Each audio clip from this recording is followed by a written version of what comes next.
Pour les autres équipes, ils n'ont pas pu peut-être malmener cette équipe d'Agel.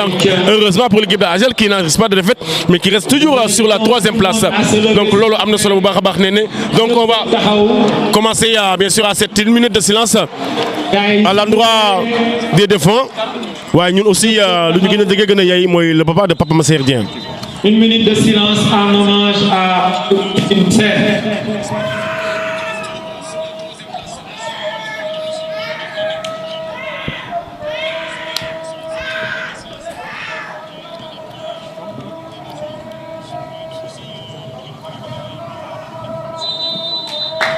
Merci.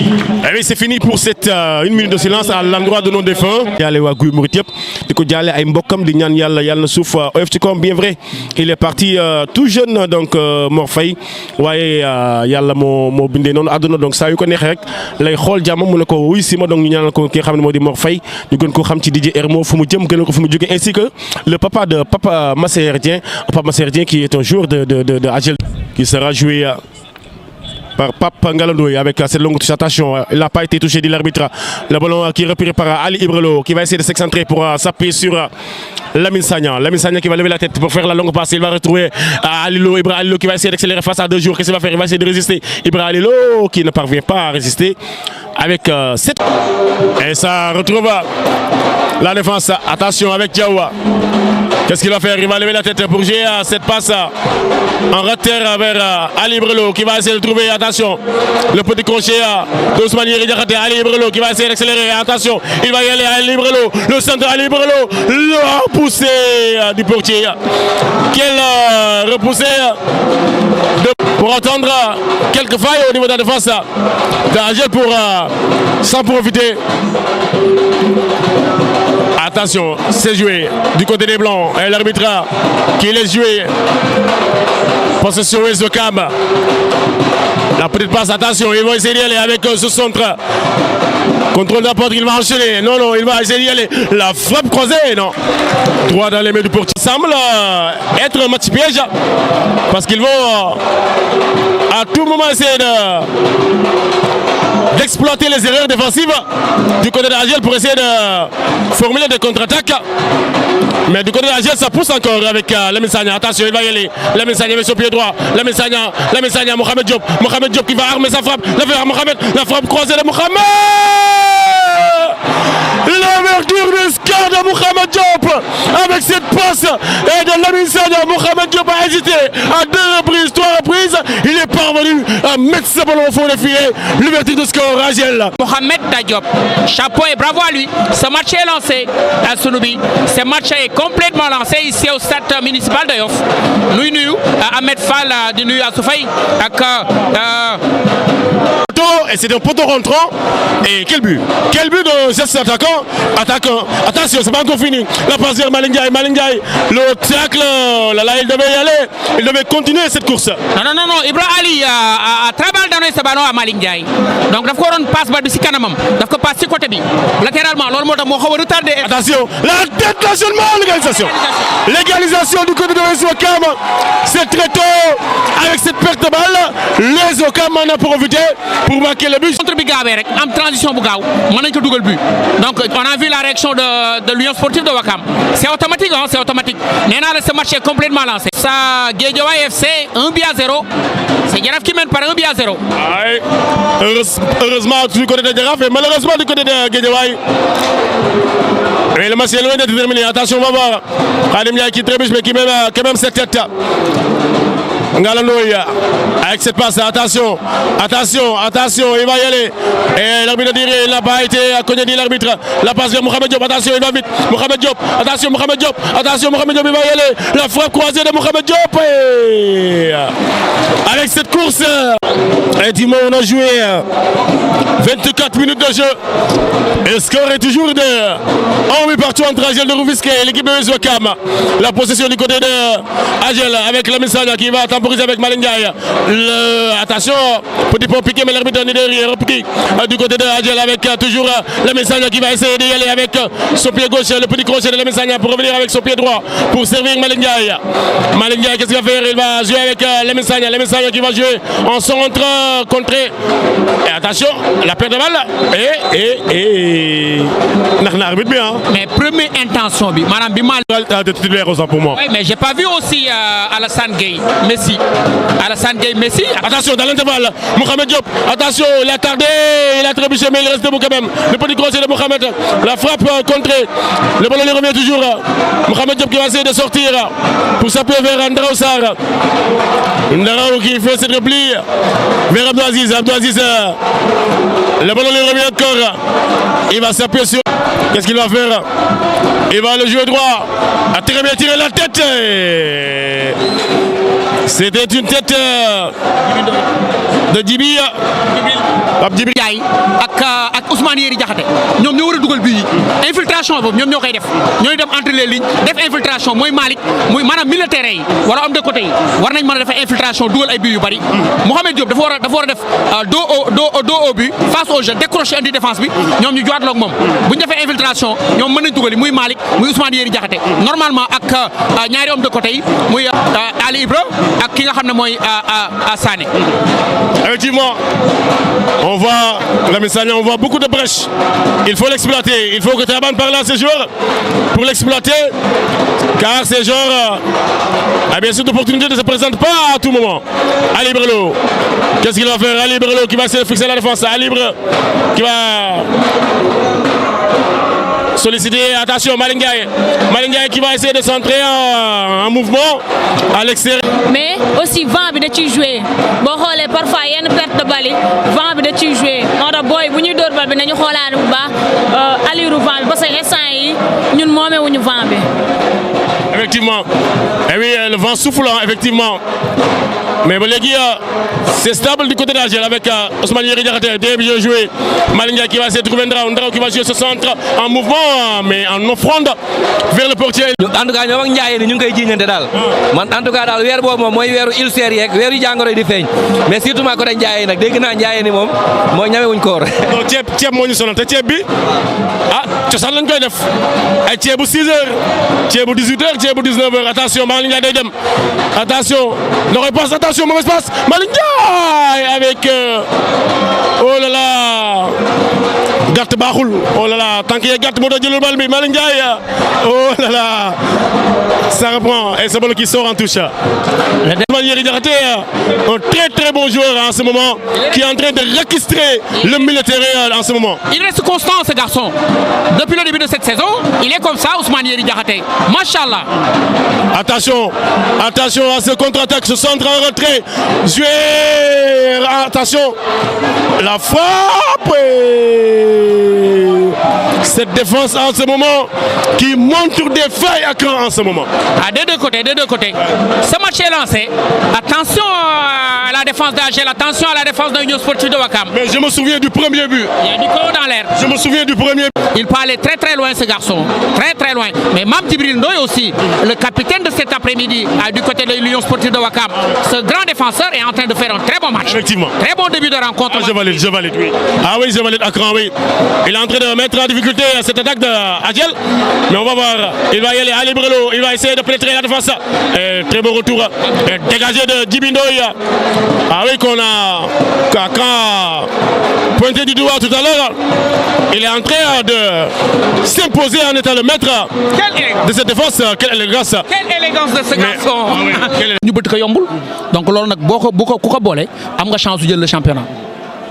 Effectivement, c'est reparti pour cette deuxième période ici au stade municipal de Yoff entre l'US Ouakam et l'équipe de Agel de Rufisque avec cette longue passe vers Mohamed Diop.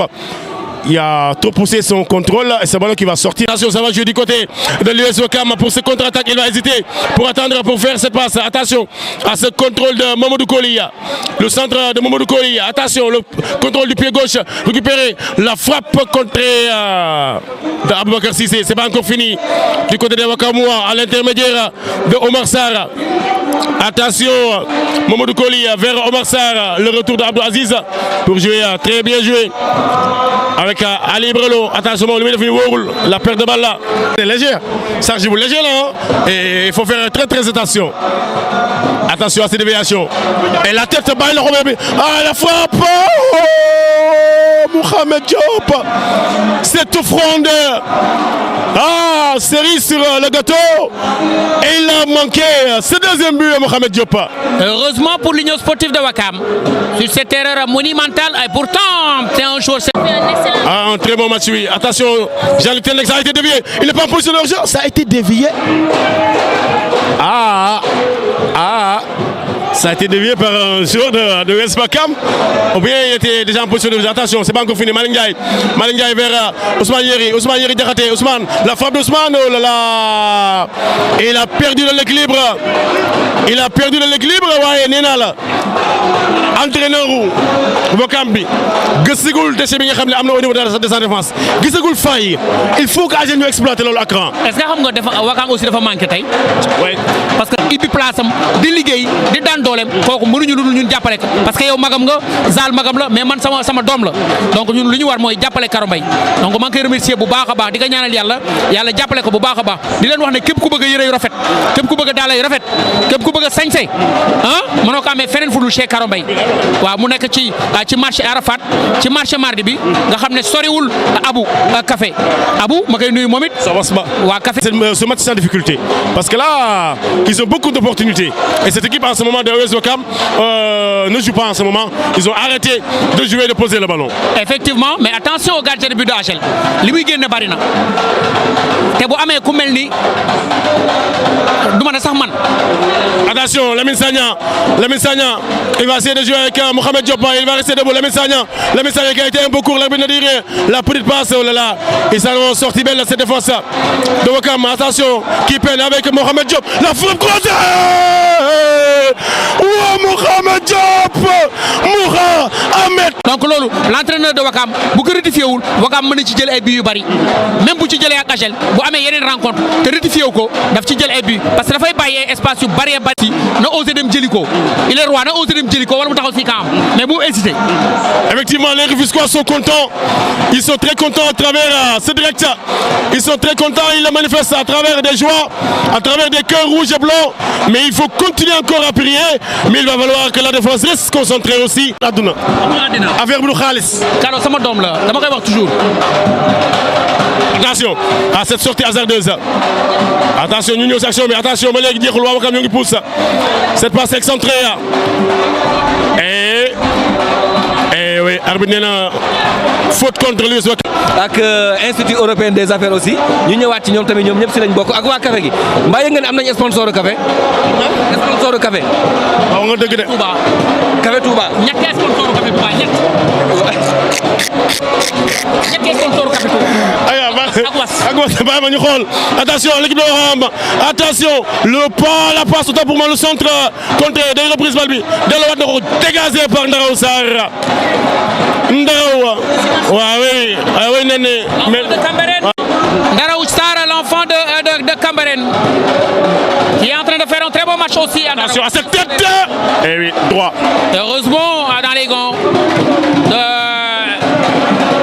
du gardien de but d'Agel de Rufisque. On est à la 70e minute de Jacquemin. Ah oui, ça file, le temps file. Ñu xool jouer le rôle deuxième. Jean-Luc Tendeng, attention qui ne parvient pas à mettre cette tête. La frappe droit et heureusement ak ñëwaati. waaw bi ñuy joué bi ñoog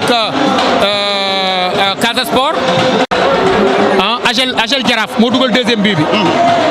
tey mu doublé donc 4 buts la dugal ak 3 passes décisives Mohamed Diop. Attention la passe de Bamba Gakou. Oh là là. C'est dégagé encore. Ça joue bien du côté de Ouakam. Attention à Agel. Attention, il reste encore 10 bonnes minutes. Mais la récupération de Khadim Ndiaye qui le perd d'avance. Récupéré par Malick Ndiaye. La perte de balle. Il va jouer tout droit à libre vers Malick Ndiaye. La reprise du côté des Ouakamois. L'erreur qui est comme le dit à tout à l'heure. Avec cette déviation derrière. Attention. attention, ce dégagement, Ndarao qui a voulu chipper le ballon. Récupéré toujours par Mamadou Koli, avec son pied gauche, intercepté, récupéré par l'impeccable Ousmane Yeri Diakhaté, taclé, mais l'arbitre ne dit rien. Et au commencement qui continue à jouer avec ce centre contré. Yoko densité, rapprocher Wakam, bañ leen may assez d'espace, ba pare jouer en contre, essayer de double troisième but pour se mettre à l'abri. Effectivement, attention à Bamba Gakou qui va revenir vers son bon pied au deuxième. Il va jouer avec Ali Ibrelo qui va faire cette course au ballon et le retrouve. Attention, oui, il va voir Malingay est sollicité, Malingay qui temporise. Il perd déjà ce ballon avec ce geste à non souhaité. On sent Malingay à ce moment qui est vide physiquement et il a du mal à jouer ses passes. Un excellent milieu de terrain, très bon milieu de terrain. Attention. L'arbitre laisse jouer. Attention la passe. Mohamed qui va jouer avec Malingay. Mohamed Diop, il n'est pas en position de hors-jeu. C'était une 2 et l'arbitre a jugé cette position illicite de Mohamed Diop. Attention à cette longue passe. Et goal du Fonga Diop, Aliou Seck Fonga Diop. Oh, c'est une mauvaise sortie d'Aliou Seck. Scandaleux. dama ne la lu leer laa wax gis nga bu toogul si ay camp bu agel di jël bi si loolu lay jógee il faut que mu nekk toog si ay camp fan la jëm c'est-à-dire xam nga maa la koy wax tout à l'heure Aliou Seck li muy génne ay sorti ak bi Ndaraw da cee nekk bu baax a baax moo tax moo ñu sauvé ndax lii nii xam nga ne bu Ndaraw ñëwul woon à temps caaf xam tige dañuy yàqu te boobaa bambara yi nekk ci équipe bi ñoom Mohamed Diop et Ali Lo dootuñu defati maafe. du defati maafe de waaye maafe bi moom warul mën a yàqu élément dañoo war a maafe. Djiby Ndoye l'axe central du côté de US Ouakam Akran. En tout cas, il est en train de le montrer, il est en train de démontrer ça Djiby Ndoye dans cette rencontre. Vraiment ci première période il a été énorme, mais dans cette seconde période aussi vraiment mu ngi monté en puissance Djiby Ndoye, Amam Djibril, le capitaine de cet après-midi du côté de l'Union sportive de Ouakam, Amam Djibril Ndoye, qui est en train de faire un très bon match. Il est On va voir avec ça, cette balle arrêtée dégagée par Abdoul Aziz. Hésitez le Medef dévié, Diawara qui remet la tête, le contrôle, le dégagement et que de nouveau. Arbitre Nenda Khaoul, dégagé de nouveau Nene Touti. Et on vous rappelle non la tudd. ah bëggoon jën wala daa mënoon napp jën. au lieu Dieng Ndoye. Dieng. maam Dieng Ndoye. voilà ñoom ñoo Ouakam. ab lébu nga moo tax nga naan Dieng Ndoye. ànd ak jarbaatam bu ñuy wax Mbodji Gueye. moo tax bu waa Ndoye ëppee Ouakam c'est normal. dëgg moom waaye Souleymane Cissé dégagé na ko et c'est la fin du match. La fin du match ici au stade municipal de Yoff. AGEL de Rufisque qui s'impose sous le score de 2-1 au doublé historique.